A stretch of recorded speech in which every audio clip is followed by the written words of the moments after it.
आज हम लोगों का गुरु पूर्णिमा के पहले का एकादशी है। इसे आप व्यास एकादशी कह सकते हो।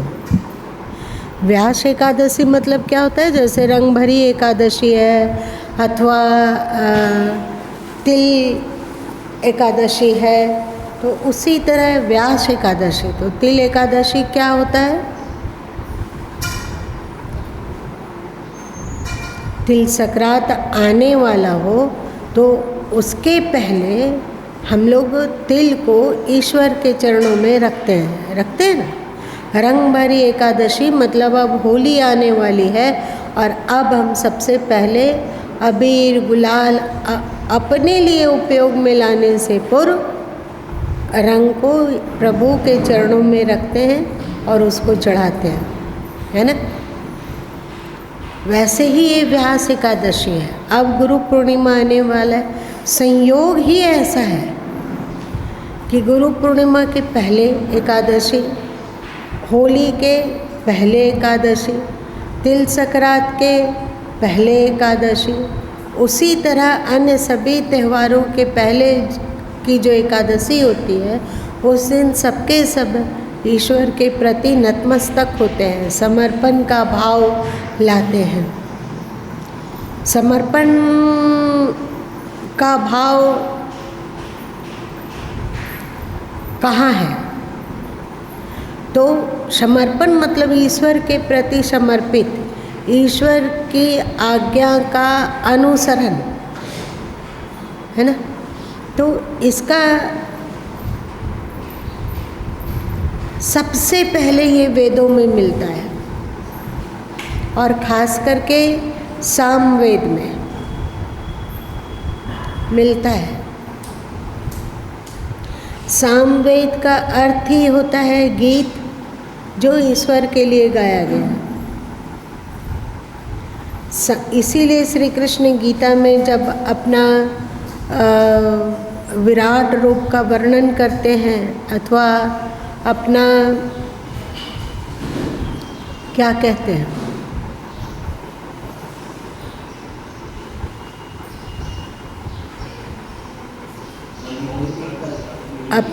अपने बारे में बताते हैं तो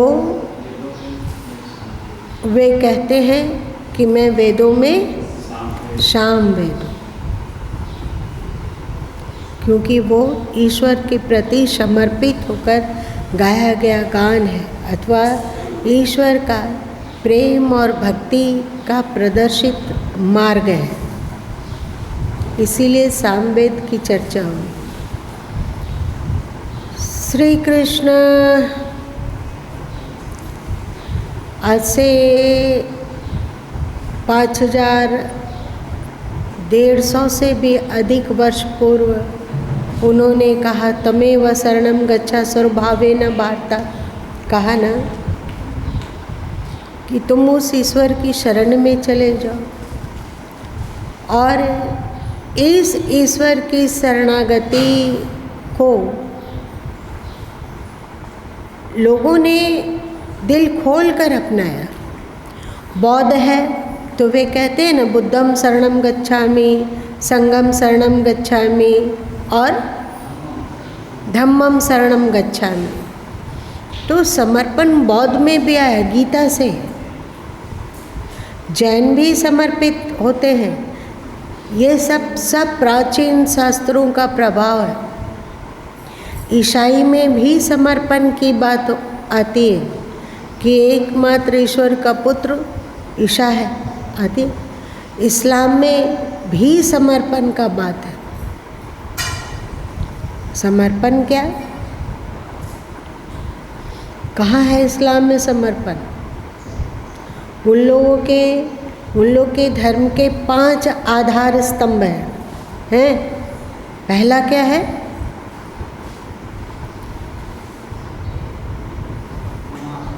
क्या? पहला है कि अल्लाह के अतिरिक्त और कोई पूजनीय नहीं और एकमात्र रसूल ही उनके संदेश वाहक है।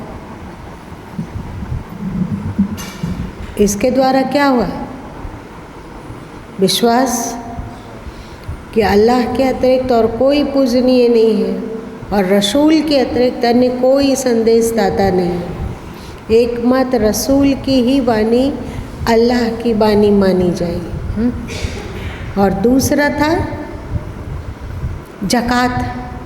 कहाँ से गया होगा ये?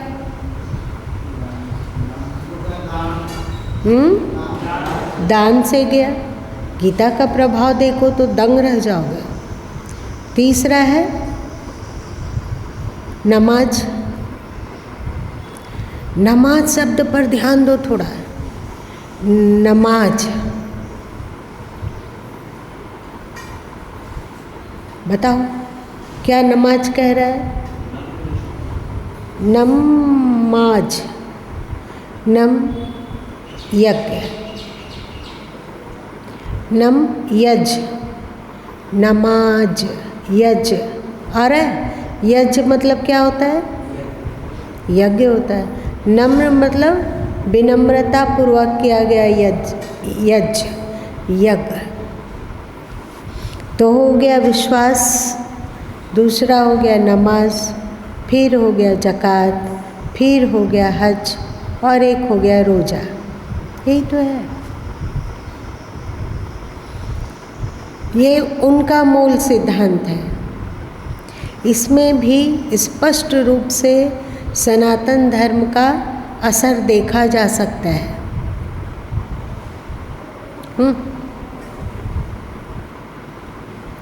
और हम लोगों का महात्मा बुद्ध ने 5 सील को अपनाया। 5 सील क्या है?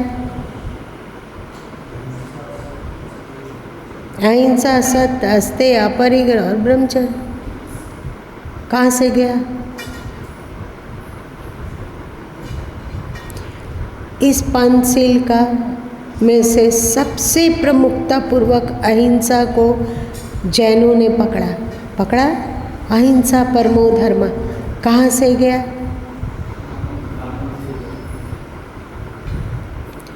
और सदगुरु कबीर साहब के हिसाब से हिंसा, चोरी, नारी पर मिथ्या, मद को पान या को कबहू न कीजिए, 5 नरक निदान। ये भी कहाँ से आया?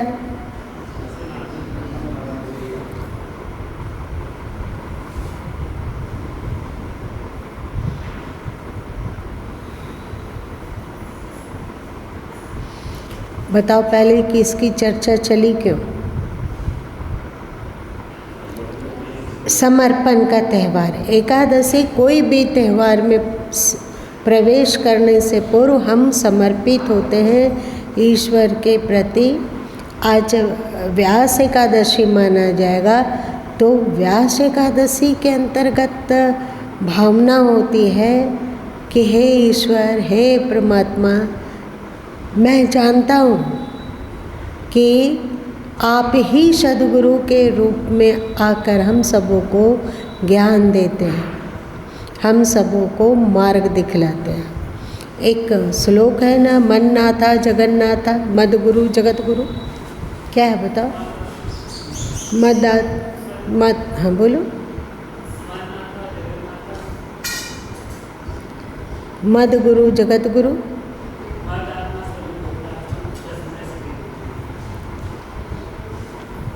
स्पष्ट है। मेरे स्वामी अखिल ब्रह्मांड के स्वामी हैं। मन्नाथा जगन्नाथा। यहाँ मन्नाथा कहा गया क्योंकि अंतिम में है तस्मै श्री गुरुवे नमः, इसलिए अपने सद्गुरु को नाथ बतलाया गया कि हे सद्गुरु, आप मेरे भी नाथ हैं, मेरे भी स्वामी हैं, आप मेरे भी मालिक हैं और संपूर्ण संसार के मालिक हैं। आप आकार रूप में मेरे मालिक हैं और निराकार रूप में संपूर्ण ब्रह्मांड के मालिक हैं। सही? मन्नाथा जगन्नाथा मद गुरु जगत गुरु। और हे सद्गुरु, आप इस रूप में मेरे गुरु हैं, पर ज्ञान के रूप में आप पूरे जगत के गुरु हैं। मद गुरु, जगत गुरु। जहाँ भी ज्ञान है, कहीं भी कोई जो आप लोग आते हैं, जो कुछ शुभ और सुमंगल है सब तेरा नहीं मेरा है, तो यहाँ पे शिष्य की भावना होती है कि संसार में कहीं भी ज्ञान है, कहीं भी विवेक है, कहीं पर भी सत्य का निरूपण हो रहा है, तो वो आपके द्वारा हो रहा है, क्योंकि आप ज्ञान स्वरूप हैं। इसलिए विश्व में कहीं भी ज्ञान की किरणें प्रस्फुटित हो रही है तो वो आपका है।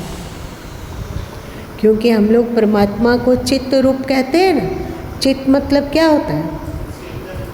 चित्त मतलब होता है ज्ञान स्वरूप। आप ज्ञान स्वरूप हैं, इसलिए आप ही, जहाँ भी ज्ञान का प्रकाश है वो आपका ही ज्ञान का प्रकाश है।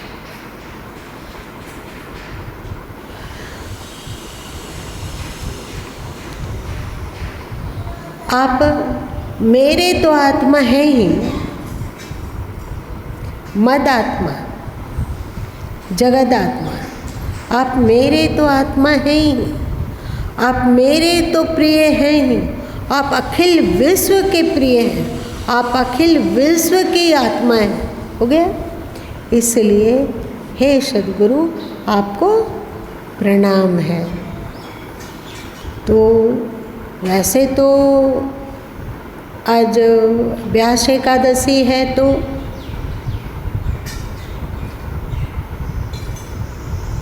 हम लोग कोई गुरु भक्ति का एक भजन हो जाए।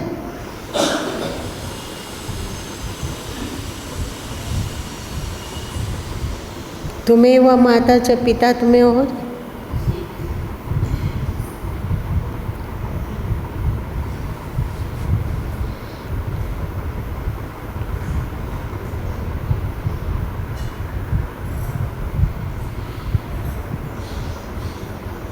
सदगुरु कबीर साहब की एक बानी है, जेते पत्र बनस्पति और गंगा की रेन।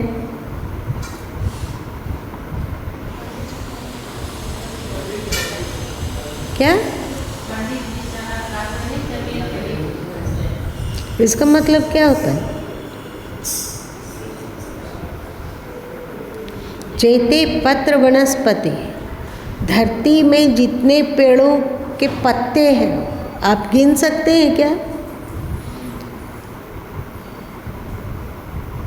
और गंगा की रेणु, रेणु मतलब क्या होता है? बालू, कण, धूल, तो उसको गिन सकते हैं।